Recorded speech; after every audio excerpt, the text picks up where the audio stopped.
এই লং ভিডিওতে তোমাদের সাথে শেয়ার করব চিকেন পাস্তার রেসিপি, যেটা আমি শর্ট ভিডিওতে অলরেডি শেয়ার করে দিয়েছি তোমাদের সাথে, তোমরা অবশ্যই দেখে নিয়েছো। তো এখানে দেখো আমি সমস্ত আইটেম রেডি করে নিয়েছি। চিকেনগুলো ছোট ছোট করে কুচি কুচি করে কেটে নিয়েছি আর সবজিগুলোও রেডি করে নিয়েছি।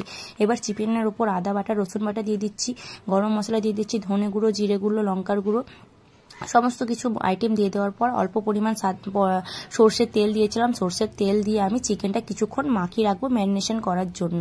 যেমনভাবে আমরা চিকেন রান্না করি এভাবেও চিকেন রান্না করা হয়, তো চিকেনটা এরকমভাবে মাখিয়ে রেখে দিচ্ছি। তারপরে অন্য বাটিতে জল গরম করে নিয়ে তার উপর নুন আর সাদা তেলটাও দিয়েছিলাম, সেটা আমি স্কিপ করে গেছি। তো সাদা তেল দিয়ে আমি পাস্তাটা সেদ্ধ করতে দিয়ে দিচ্ছি। পাস্তাটা ভালোভাবে সেদ্ধ করে নেওয়ার পর আমি জল ঝরিয়ে সেই পাস্তাটার উপরে সাদা তেল মাখিয়ে রেখে দেবো, যাতে পাস্তাটা গায়ে গায়ে লেগে না যায়। দেখো আমি সাদা তেল ওপর থেকে দিয়ে দিচ্ছি। তোমরা চাউমিন তৈরি করার ক্ষেত্রেও এইভাবে ট্রাই করবে। তারপরে কড়াইয়ের মধ্যে আমি বাটার দিয়ে দিচ্ছি। বাটারটা গলে যাওয়ার পর আমি চিকেনটা বাটার দিয়ে ভেজে নেবো। তোমরা সাদা তেল দিয়ে বা সর্ষের তেল দিয়েও ভাজতে পারো। বাটার দিয়ে ভাজলে কি টেস্টটা একটু অন্যরকম হয়।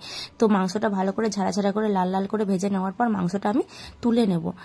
তো তারপরে তুলে নেওয়ার পর আমি কড়াইয়ের মধ্যে দিয়ে দিচ্ছি সর্ষের তেল, আদা কুচি, রসুন কুচি আর লঙ্কা কুচি। আর রসুন কুচি লঙ্কা কুচিটা ভেজে নেওয়ার পর আমি দিয়ে দিচ্ছি কাঁচা পেঁয়াজ।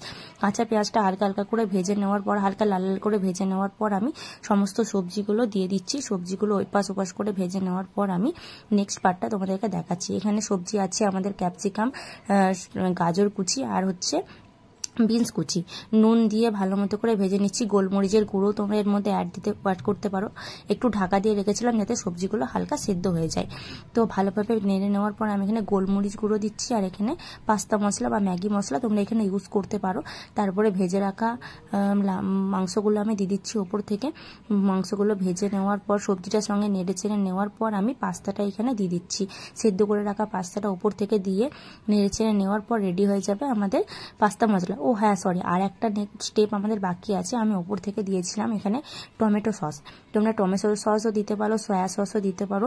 এটা কিন্তু একদম পুরো দোকানের মতো পাস্তা হয়। তোমরা কিন্তু এইভাবে অবশ্যই ট্রাই করবে, দেখবে খেতে কিন্তু দারুণ হয়। আমার কথা হয়তো বিশ্বাস হবে না, বাট তোমরা একবার ট্রাই করে দেখো, দেখবে খেতে কিন্তু দুর্দান্ত হয়। আমি এটা ফার্স্ট টাইম ট্রাই করলাম চিকেন পাস্তা, তো খেতে কিন্তু দারুণ হয়েছিল। আমি তো এর প্রেমে পড়ে গেছি, সত্যি কথা বলতে এত সুন্দর হবে আমি ভাবতে পারিনি। তো আমি দেখো কেমনভাবে ট্রাই, তারপর ওপর থেকে আমি সার্ভ করছি টমেটো সস দেওয়ার পর। আমি রান্নার সময়তেও দিয়েছিলাম, বাট ওপর থেকেও একটু দিয়ে দিচ্ছি যাতে খেতে আরও টেস্টি হয়। তো টমেটো সসটা ওপর থেকে দিয়ে দেওয়ার পর আমি ভালোভাবে এটা ছবি তুলে নিচ্ছি। তারপরে দেখো আমি ট্রাই করছি খেতে এটা দারুণ হয়েছিল সত্যি কথা বলতে। তোমরা কিন্তু অবশ্যই ট্রাই করো। আর কারা কারা চিকেন পাস্তা খেতে ভালোবাসে বা কারা এইভাবে ট্রাই করেছো আমাকে কিন্তু কমেন্ট করে অবশ্যই জানাও। তো ভিডিওটা এই পর্যন্ত, টাটা।